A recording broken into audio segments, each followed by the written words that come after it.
이솝우화 중에 이제 북풍과 태양이라고 하는 이야기가 있습니다. 여러분도 아마 잘 아실 것 같은데요.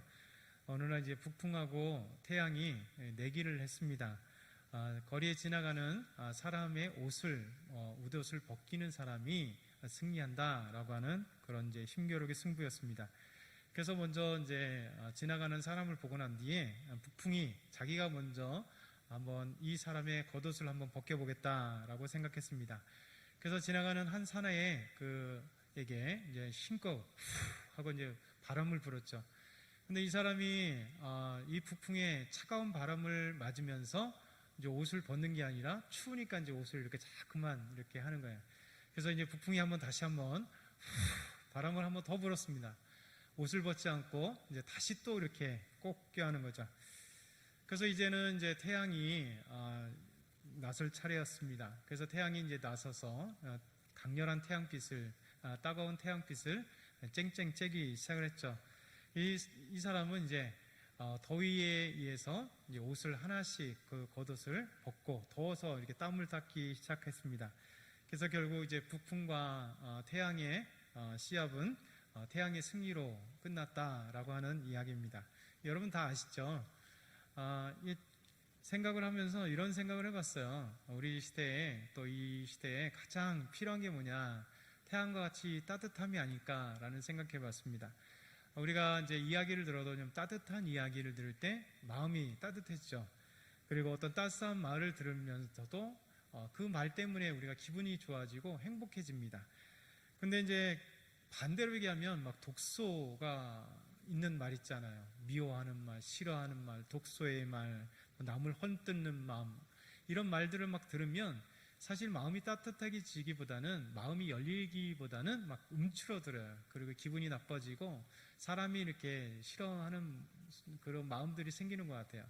가끔가다 이제 TV에서나 어떤 방송 매체에 보면 이제 사이다 같은 말이라 해가지고 어떤 사람들의 것들을 꼬집어서 얘기할 때 사이다 같은 말이 참 좋기는 합니다. 시원하긴 하죠.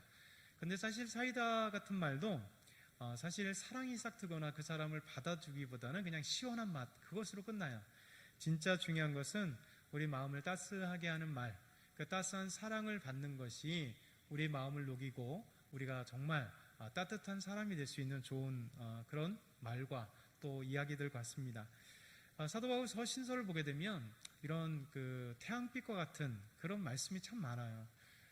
때로는 강렬하게 주의 복음 때문에 또 때로는 이단, 때로는 거짓 그리스도인들, 또 거짓 교사들, 또 적그리스도 같은 자들, 이런 사람들에게서 강력하게 얘기하지만 각 교회들마다 서신을 보일 때 그 교회에 대한 그 사도 바울의 따뜻한 사랑들을 계속 품고 있습니다. 그래서 그 서신을 읽으면 얼마나 사도 바울이 그 교회 또 그 성도들을 사랑하고 있는지, 그 성도들을 위하여서 얼마나 기도하고 있는지, 얼마나 그 성도들을 보고 싶어 하는지를 보게 되는 것이죠. 그래서 성도와 이렇게 복음을 전해준 그런 리더, 또 때로는 목회자, 선교자, 이런 사람과 함께 어떤 관계가 있어야 되는지를 또 보게 됩니다. 그래서 이런 아름다운 교인들 간의 사랑과 그리고 교인과 목회자의 그 아름다운 사랑이 전해지는 것이 이 서신서를 통해서 보면 알게 됩니다. 오늘 말씀의 첫 번째는 이제 하나님께 감사. 우리 한번 2절 한번 다시 한번 읽어볼까요? 2절 준비 시작. 우리가 너희 모두로 말미암아 항상 하나님께 감사하며 기도할 때에 너희를 기억함은. 우리가 사도 바울과 또 실라나 디모데가 너희 모두로 말미암아 항상 하나님께 감사한다. 그러니까 정말 하나님 앞에 감사하고 있는 사도 바울. 여기 데살로니가 교회에게만 그렇게 생각할 때 감사한 게 아니라 사실 사도 바울은 교회 곳곳마다 보내는 서신 안에서 하나님께 감사하고 있어요. 빌보서 1장 3절 6절 보게 되면 이렇게 말씀합니다. 내가 너희를 생각할 때마다 나의 하나님께 감사하며 간구할 때마다 너희 무리를 위하여 기쁨으로 항상 간구함은 너희가 첫날부터 이제까지 복음을 위해 일에 참여하고 있기 때문이라. 너희 안에 착한 일을 시작하신 이가 그리스도 예수의 날까지 이루실 줄 우리가 확신하노라 라고 말씀하고 있죠. 하나님 앞에 감사하는 이유가 첫날부터 지금까지 빌립보 교회 성도들이 복음 안에서 있기 때문이죠. 복음의 일들을 감당하고 있기 때문에, 복음에 참여하고 있기 때문에 감사한다라고 말씀하고 있습니다. 근데 사도 바울은 이 데살로니가 교회에게도 마찬가지였고 빌립보 교회도 마찬가지인데, 데살로니가 성도들 때문에 또 빌립보 성도들 때문에 성도들에게 감사한 게 아니라 그 성도들의 아름다운 믿음과 신앙을 지킴과 하나님의 나라의 일들을 위해서 그 성도들 때문에 하나님께 감사한다, 이렇게 표현하고 있습니다. 이게 신앙의 아주 중요한 부분이죠. 분명히 데살로니가 교인들이 어렵고 힘든 가운데서도 믿음을 저버리지 않고 주를 향한 소망을 갖고 있는 데살로니가 교인들, 그들 때문에 정말 기쁨이 있었지만 감사의 대상이 누구인지를 분명히 사도 바울은 하고 있는 거예요. 그럼 감사의 대상이 누굽니까? 하나님. 그러니까 사도 바울이 이 데살로니가 교인들에게 또 빌립보 교인들에게 감사하는 것이 아니라 하나님께 감사한다. 이것이 우리 삶에 가장 중요합니다. 바울은 사람을 앞세우지 않았습니다. 사람에게 영광 돌리지 않았습니다.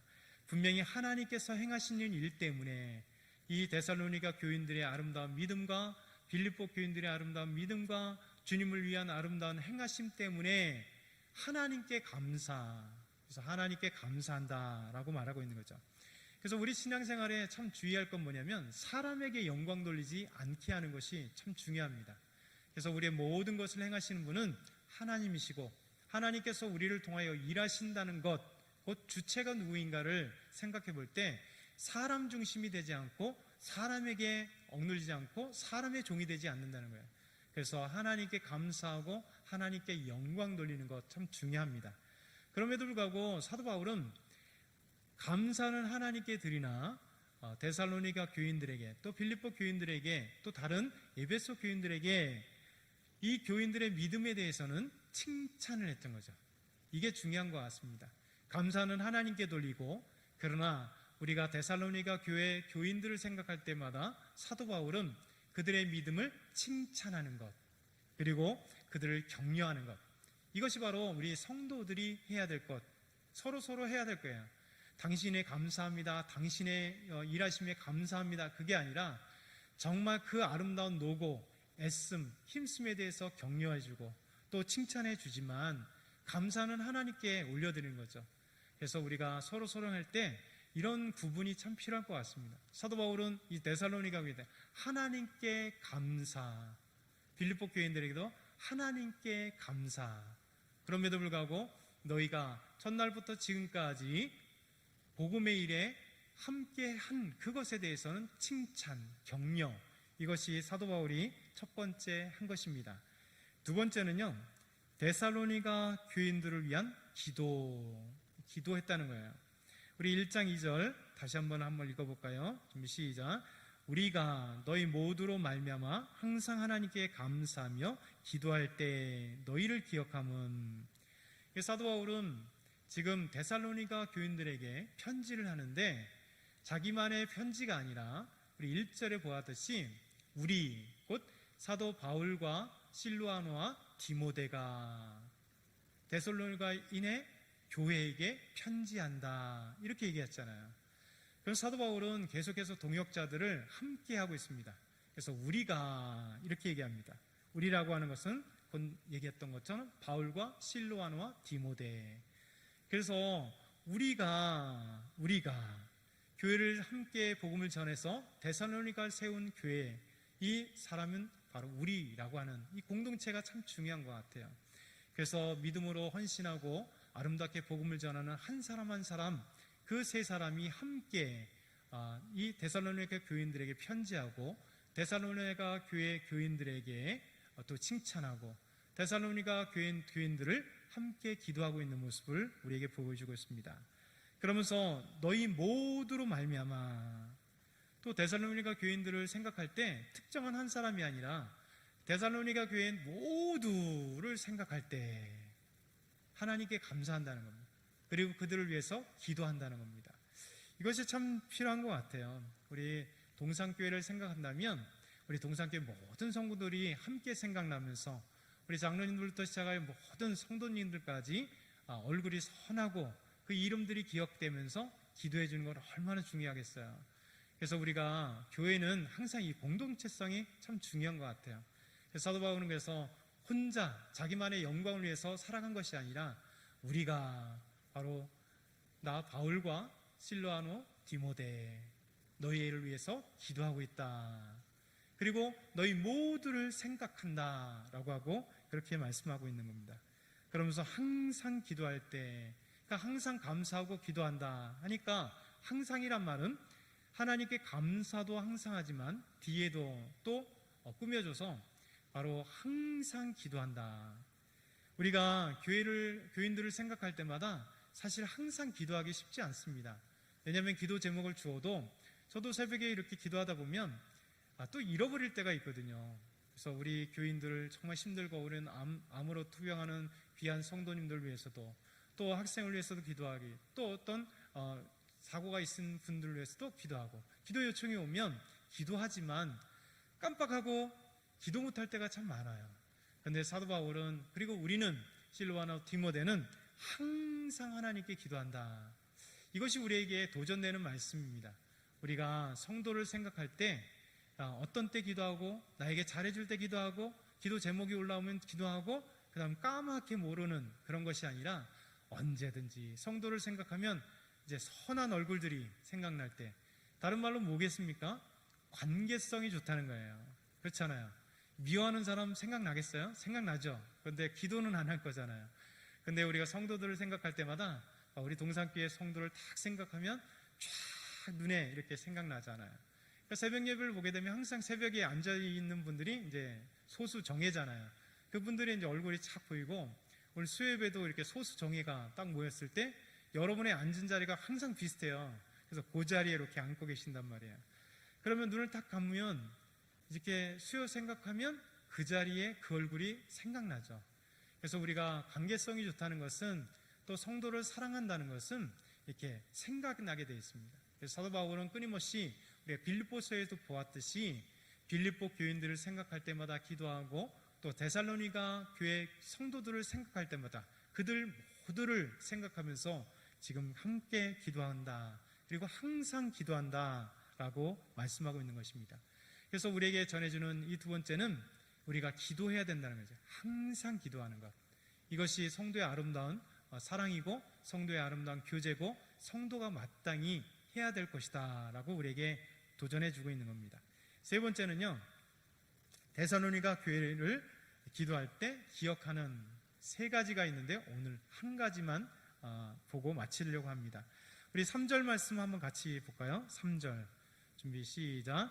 너희의 믿음과 역사와 사랑의 수고와 우리 주 예수 그리스도에 대한 소망의 인내를 우리의 하나님 아버지 앞에서 끊임없이 기억함이니, 이렇게 말씀하고 있습니다.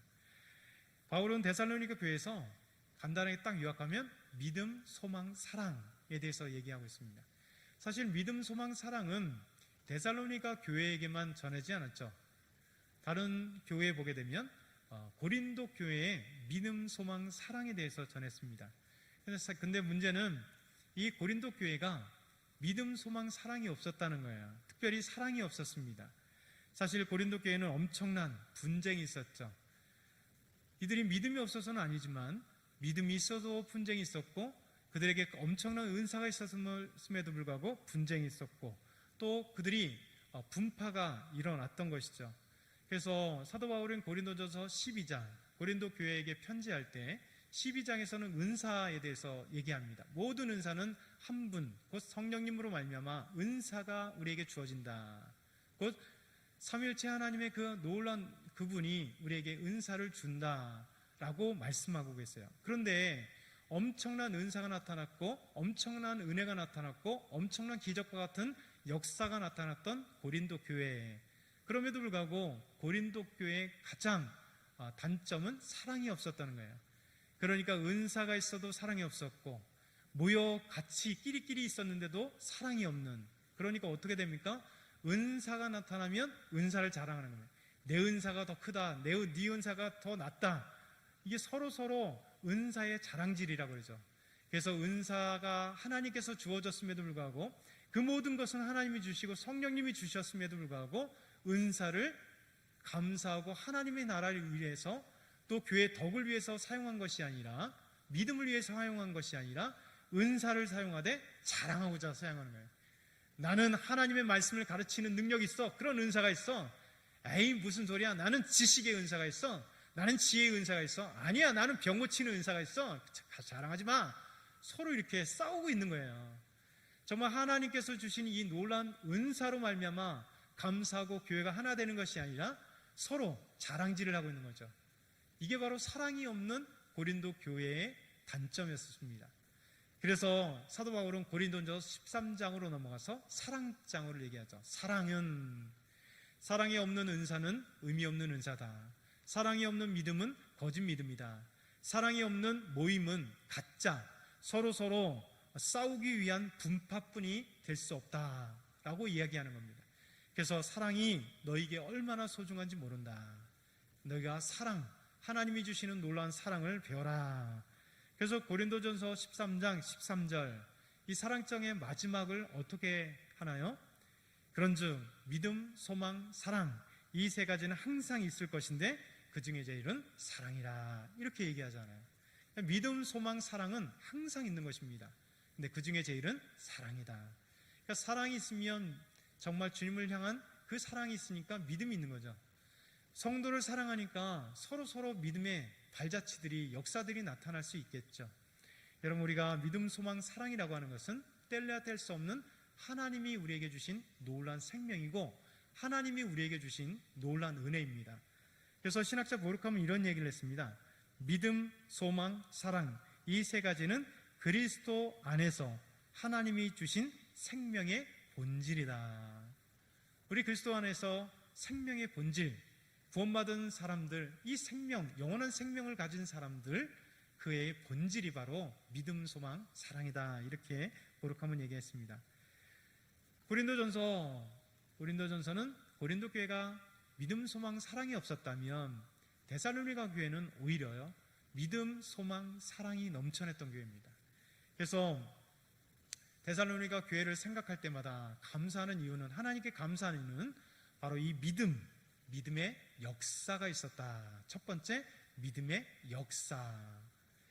그럼 믿음은 우리 신앙생활의 가장 중요한 근본입니다. 이 믿음은 먼저 구원과 관련되어 있잖아요. 구원.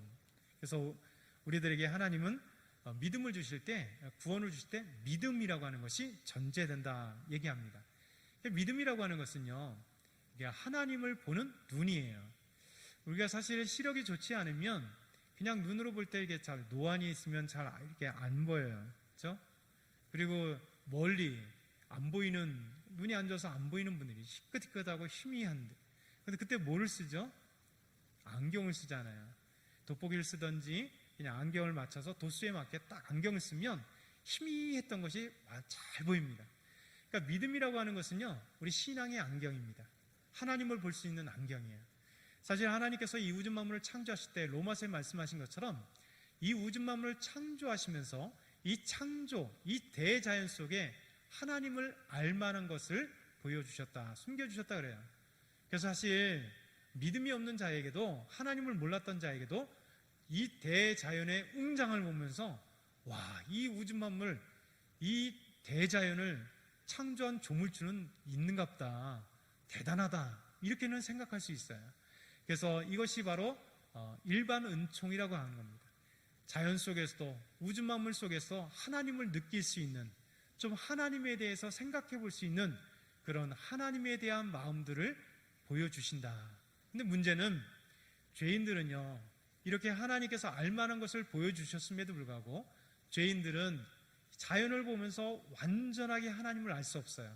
그렇기 때문에 이것이 계시, 하나님께서 우리에게 열어주시는 거예요. 우리가 믿음의 눈이 없어서 알지 못하는, 희미해서 하나님을 알지 못했던 우리에게 믿음을 주심으로, 믿음의 안경을 주심으로, 죄인이었던 우리가 하나님에게 어두워지고 하나님을 볼 수 없었고 하나님께 멀어졌던 우리가 하나님이 어느 순간 믿음이라고 하는 믿음을 우리에게 주실 때, 믿음의 눈, 영적인 눈이 딱 생기는 순간 알아보지 못했던 하나님, 희미해서 보지 못했던 하나님, 어두워져서 알지 못했던 하나님에 대해서 완벽하게 볼 수 있는 거예요. 완전하게 하나님을 볼 수 있는 겁니다. 여러분, 믿음의 눈이 없으면요, 성경을 아무리 본다 해도 성경 안에 계신 살아계신 하나님의 그 생생한 살아계신 하나님을 볼 수가 없어요. 여러분, 예수님 믿지 않아도요, 성경을 많이 보는 사람 있습니다. 성경의 지혜를 깨닫기도 하고 성경에 놀라워도 하지만 성경을 통하여 안 믿는 사람들은 예수님이 나의 주님이라고 믿지 않아요. 살아계신 하나님을 믿지 않습니다. 하나님의 영적인 세계를 보지 못해요. 하나님의 기적의 세계를 보지 못합니다. 오직 뭐가 필요하다고요? 믿음이라고 하는 거예요. 이 믿음을 통해서, 믿음이라는 이 안경을 통하여 죄 때문에 알지 못했던 희미했던 하나님을 알게 되고 하나님을 믿게 되고 하나님의 완전한 사랑을 체험하게 되고 하나님의 기적과 역사를 볼 수 있고 하나님의 은혜를 받을 수 있는 것입니다. 여러분, 믿음이라고 하는 것은 바로 제일 먼저 생각해 볼 수 있는 건 구원과 관계돼요. 여러분, 믿음은 또 구원의 비밀을 알게 되죠. 우리를 어떻게 구원하시는가, 그 구원의 비밀을 알게 돼요. 하나님이 주시는 믿음 때문에 십자가 사건, 예수 그리스도께서 십자가에 죽으심과 부활하심이 구원의 완성이라는 사실을, 우리에게 구원을 주시는 예수님의 십자가에 죽으신 그 놀라운 은혜가 우리의 죄로 인하여 죽으심이며 예수 그리스도의 부활이 우리에게 생명을 주시는 사건임을 깨닫게 되는 거예요. 여러분, 믿음이라고 하는 것이 바로 이 구원의 비밀을 알게 하시는 것입니다. 여러분, 믿음이 없을 때는 십자가의 사건은 하나의 죄인이 사형 형벌을 받는 하나의 도구에 불과해요. 로마 시대에 십자가는 완전한 사형 형틀이었습니다. 엄청난 죄를 지은 자, 봉기를 일으켜서 로마에 항거를 했다든가 아니면 살인죄를 지은 이런 노예들에게 행하는 무서운 사형 형틀이었습니다. 예수님 믿지 않았으면, 예수 믿지 않는 세계 로마 시대에는요, 만약 예수님께서 십자가에 죽었다면 예수님이 나를 위해서 십자가에 죽으셨구나 라고 보는 것이 아니라 예수라는 이스라엘의 한 죄인이 십자가에서 죽었구나 이렇게 생각하고 말 것입니다. 그래서 사도 바울은 믿지 않으면, 믿음의 눈이 없으면 이 하나님의 구원 비밀을 알지 못한다 이렇게 얘기합니다. 그래서 고린도전서 1장 18절과 23절 24절은 이렇게 말씀하세요. 십자가의 도가 멸망하는 자들에게는 미련한 것이요. 멸망하는 자들이 누굴까요? 믿지 않는 자들, 불신앙자들이잖아요. 십자가의 도가 멸망하는 자들에게는 미련한 것이요, 구원을 받는 우리에게는 하나님의 능력이라. 여러분, 믿음의 눈을 가진 사람과 믿음의 눈이 없는 사람, 믿음을 통하여 구원받은 사람과 믿음이 없어 구원받지 못한 사람과 완전히 다른 거예요. 십자가의 도, 예수님께서 십자가에 달리신 그 사건 하나인데, 여러분, 미련한 자들에게는, 멸망하는 자들에게는 미련한 것, 십자가가 미련한 거예요. 저게 어떻게 구원을 이룰 수 있어? 야, 저건 죄인이 죽은 거야. 십자가 형틀인데 그걸로 끝나는 거예요. 그런데 구원받은 우리에게는 하나님의 능력이 되는 거죠.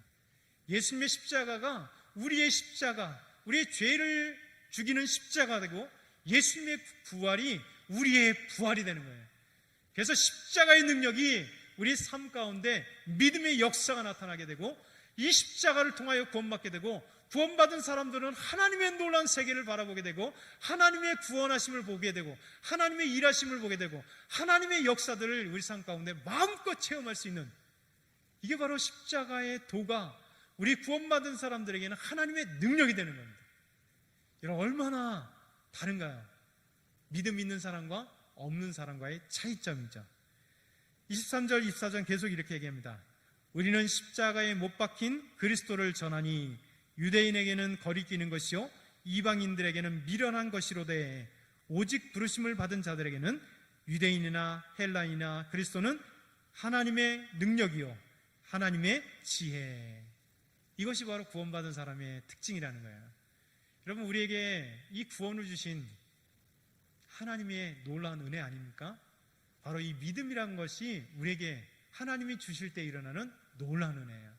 믿음을 통하여 구원받은 사람은 이 믿음을 통하여 하나님을 보게 되고, 이 믿음을 통하여 구원의 방법, 곧 예수님의 십자가의 죽으심과 부활을 나의 구원의 방법임을 알게 되는 놀라운 것들, 하나님의 은혜를 보게 된다는 것입니다.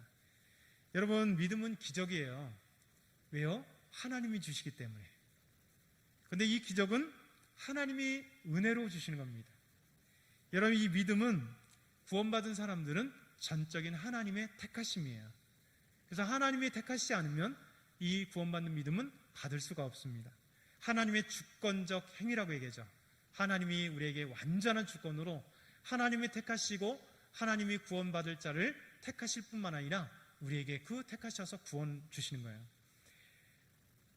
빌립보서 보게 되면 이런 말씀이 있습니다. 두아디라시에 있는 자주 옷감 장사로서 하나님을 섬기는 루디아라는 한 여자가 말을 듣고 있을 때에 주께서 그 마음을 열어 바울의 말을 따르게 한지라. 사도행전 13장 이 말씀이에요. 여러분, 사도 바울이 빌립보에 들어가서 이제 안식일 날 어떻게 할까, 기도할 곳이 없을까 생각했을 때 그 머물고 있는 집 앞에 강이 있었어요. 강에 나가 보니까 여자들이 모여 있었습니다. 그래서 그곳에서 복음을 증거했어요. 그 중에 두아디라시의 자주 옷감 장사 루디아가 있었습니다. 근데 말씀 보니까 주께서 그 마음을 열어, 주께서 그 마음을 열어 바울의 말을 듣게 했다. 곧 복음을 듣게 했다. 이것이 하나님께서 우리에게 말씀하시는 바입니다. 또 사도행전 13장 48절 보게 되면 이방인들이 듣고 기뻐하여 하나님의 말씀을 찬송하며 영생을 주시로 작정된 자는 다 믿더라. 이런 하나님 말씀이 선포됐습니다. 그런데 하나님께서 영생을 주시기로 작정된 자는 다 믿었다. 안 믿은 자가 있고 믿은 자가 있어요. 그런데 하나님께서 영생을 주시기로 작정하신 자는 복음을 들으니까 그 복음을 믿었다라고 얘기하는 겁니다. 에베소서 1장 4절에서 6절 아주 유명한 말씀인데요. 곧 창세전에 그리스도 안에서 언제라고요? 창세전에. 여러분, 창조되기 전에, 인간이 있기 전인데요. 곧 창세전에 그리스도 안에서 우리를 택하사. 여러분, 지구가, 인간이 창조되기 전이니까 우리는 없었잖아요. 100년 전만 해도 우리는 없었는데요. 하나님이 창세전에 그리스도 안에서 우리를 택하셨대요. 하나님이 창세전에 여러분과 저를 택했다는 거예요. 우리로 사랑 안에서 그 앞에 거룩하고 흠이 없게 하시려고. 무엇을 위해서 택했다고요? 우리를 그의 사랑 안에서 거룩하고 흠이 없게 하려고. 그 기쁘신 뜻대로 우리를 예정하사.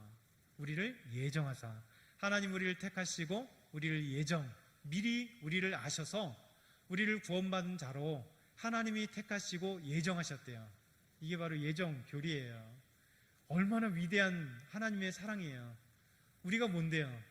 이 땅 가운데 사람들에게 자랑할 만한 것 아무것도 없잖아요. 우리가 수백억을 가지고 있는 것도 아니고요. 우리가 엄청난 권력을 가지고 있는 것도 아니고요. 외모로 자랑할 것도 아니고요. 그냥 남들에 보이면 평범한 사람에 불과하고, 그리고 지난 날을 보게 되면 참 하나님 앞에 죄를 그렇게 많이 지었는데요.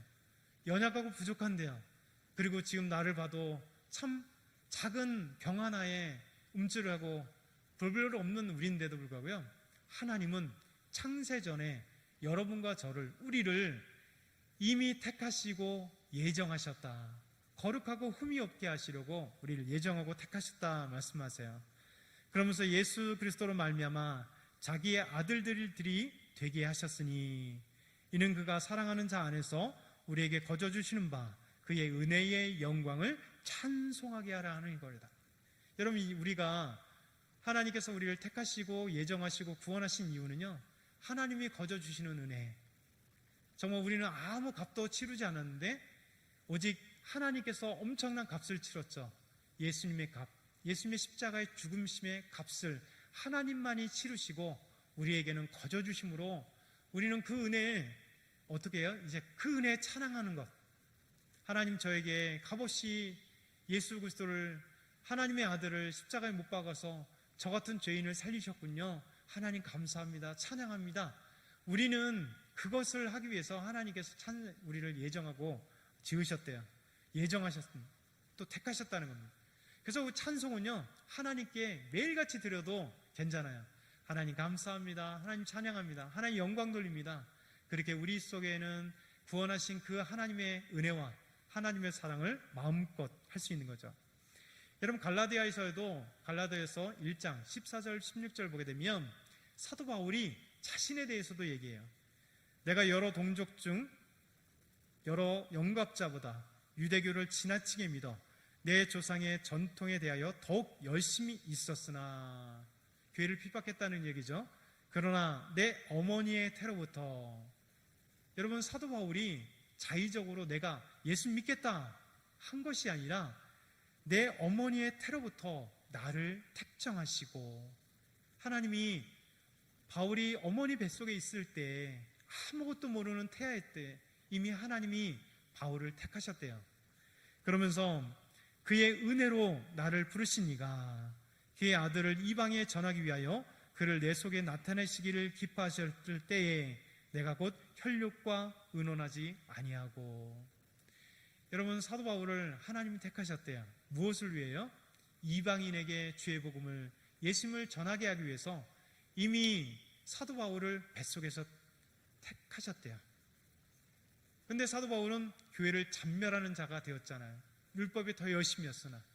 그러나 하나님 택하셨기에 여러분, 다메섹에서 부활하신 예수님께서 찾아오심으로 그를 구원해 주시고 이방인의 복음을 증거하는 이방인의 사도로 삼으신 거예요. 이게 바로 하나님의 은혜입니다. 여러분을 이 자리에 부르신 것도, 여러분을 하나님의 일을 감당하게 하시는 것도 다 하나님의 택하심이요 하나님께서 은혜 주신 거예요. 예레미야도 동일하게 얘기합니다. 예레미야 1장 4절 5절 여러분이 한번 읽어볼까요? 준비 시작.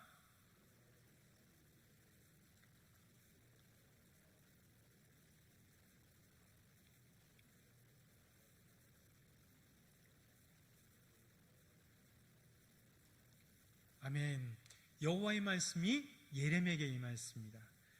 하나님이 내가 너를, 예레미야를 모태에서 짓기 전에, 아니 바울은 뱃속에서 택하셨다고 이렇게 얘기하는데요, 예레미야는 한술 더 떠서 하나님이 내 어머니 속에 내가 있기 전에, 모태에서 짓기 전에, 이미 창세 전에, 다른 말로 한다면 너를 알았다. 예레미야를 알았대요. 그렇죠? 예레미야를 알았대요. 내가 배에서 나오기 전에 너를 성별했대요. 구별하였대요. 그러면서 너를 여러 나라의 선지자로 세웠다. 그러니 구원도 하나님이 주신 것이요, 우리에게 직분도 하나님이 주신 것이요, 그러기에 우리가 하나님께 감사할 뿐이에요. 하나님이 이렇게 얘기하십니다.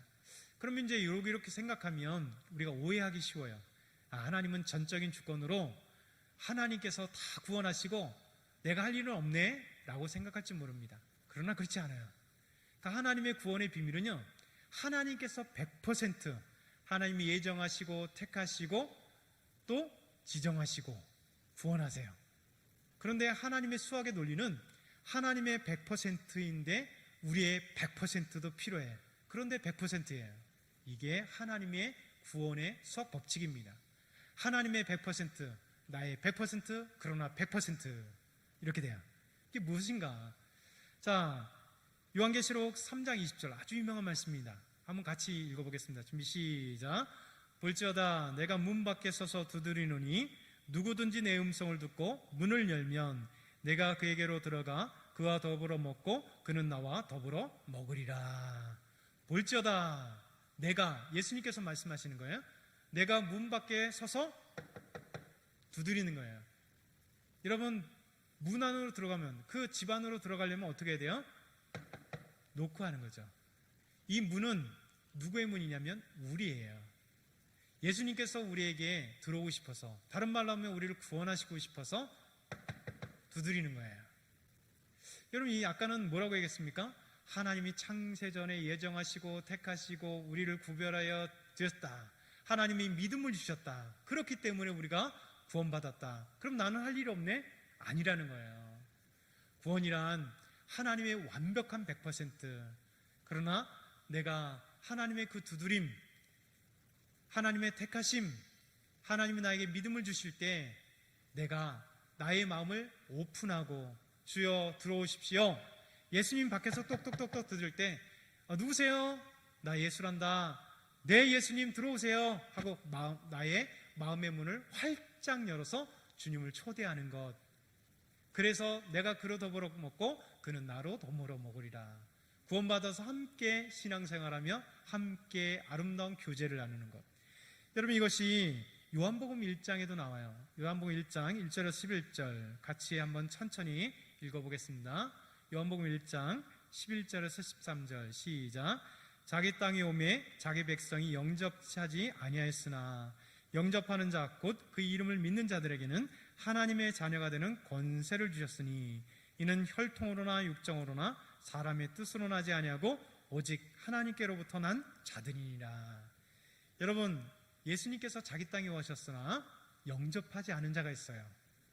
그런데 영접하는 자, 영접이 뭡니까? 아까 예수님께서 너 들어가도 되니? 너 구원해도 되니? 네, 어서 들어오세요. 영접. 예수님 주로 맞이합니다. 예수님 구원주로 맞이합니다. 내 마음을 여는 거예요. 다른 말로 한다면 영접하는 자, 곧 그 이름을, 예수님을 믿는 것. 예수님을 믿는 것이 바로 영접하는 거예요. 그래서 우리는 바로 이 사실을 기억해야 돼요. 근데 문제는 우리가 이것이 어떤 시간 순서로 생각하면 안 돼요. 시간 순서로 생각하니까 언제 하나님께서 먼저 믿음을 주시는 거야? 아니면 내가 영접하고 믿음을 주시는 거야? 아니면 믿음을 먼저 주시니까 그 다음 내가 영접하는 거야? 여러분, 구원은 뭔가요? 순간이에요. 우리는 몰라요. 하나님이 어느 순간에 탁 찾아오시면서 성령이 내 안에 들어오시며 내가 죄인임을 깨닫고 내가 죄인이라고 고백하고 내가 마음을 여는, 그래서 하나님이 우리에게 믿음을 주시는 그 순간 내 마음을 활짝 열어 구원받기로 작정된 자는 그렇게 하나님께서 어느 순간에 이루어주시는 거예요. 여러분, 그래서 믿음은 순서가 아닙니다. 그러니까 순서, 시간의 순서로 생각하니까 먼저 마음을 열고 그 다음에 있다가 고민하다가 예수님 나의 주님으로 믿겠습니다 이렇게 착각하는 겁니다. 여러분, 구원은 그렇지 않습니다. 구원은 어느 순간에 하나님이 주시기로 작정된 자에게 복음을 증거함으로 말미암아 그 복음이 내 안에 들어오고 내가 열고 이제 그리스도인으로 변화받는 그리스도인, 예수 믿는 그리스도인, 구원받는 그리스도인이 되어지는 거예요. 그래서 믿음의 눈으로 하나님을 바라보게 되고 내가 죄인임을 고백하면서 예수님 내가 죄인입니다, 하나님 제가 죄인입니다, 저를 받아주십시오 라고 고백하는 자가 되는 거예요. 여러분과 저희가 오늘 이 말씀 데살로니가 전서에게 믿음의 이 놀라운 역사에 대해서, 믿음에 대해서, 구원에 대해서는 한번 먼저 생각해 봤습니다. 이게 구원의 신비예요. 구원의 비밀이에요. 하나님이 놀라운 주신 하나님의 은혜입니다. 이 사실을 기억하면서 하나님께 나아간 저와 여러분이 다 되길 축원합니다. 사랑하는